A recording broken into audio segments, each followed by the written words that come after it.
چھوٹے چھوٹے اعمال، لیکن اللہ سبحانہ و تعالی نے ان اعمال کا ثواب بہت زیادہ رکھا ہے۔ ایک مسلمان جو استطاعت نہیں رکھتا حج عمرہ کی، وہ بیت اللہ کی اور مسجد نبوی کی زیارت نہیں کر سکتا، مجبوری ہے اس کے حالات اچھے نہیں ہیں،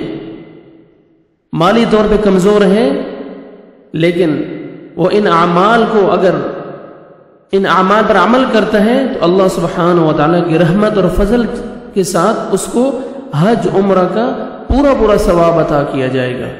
رسول اللہ صلی اللہ علیہ وسلم نے فرمایا، من تطہر فی بیتہ ثم اتى مسجد قباء فصلى فيه ركعتين كان له كأجر عمرہ، جو شخص اپنے گھر میں وضو کرے پھر وضو کر کے مسجد قباء میں آ کر نماز پڑھے، دو رکعت نماز ادا کرے، كان له كأجر عمرہ، اسے عمرہ کے برابر ثواب عطا کیا جائے گا۔ سبحان اللہ،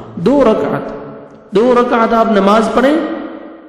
عمرے کا ثواب آپ کو عطا کیا جائے گا۔ چھوٹا سا عمل اور ثواب، سبحان اللہ۔ اللہ سبحانہ و تعالی ہمیں توفیق عطا فرمائے کہ ہم بھی وہاں جا کر 2 رکعت نماز عطا کریں، اور ہمیں بھی اللہ سبحانہ و تعالی عمرہ کی برابر ثواب عطا فرمائے۔ اللہ سبحانہ و تعالی سب مسلمانوں کو جن کی حسرتیں ہیں حج عمرہ کرنے کی، اللہ سبحانہ و تعالی انہیں اپنے بیت اللہ کی، مسجد نبوی کی، مسجد قباء کی زیارت نصیب عطا فرمائے، اور وہاں پہ نوافل اور نماز با جماعت ادا کرنے کی توفیق عطا فرمائے۔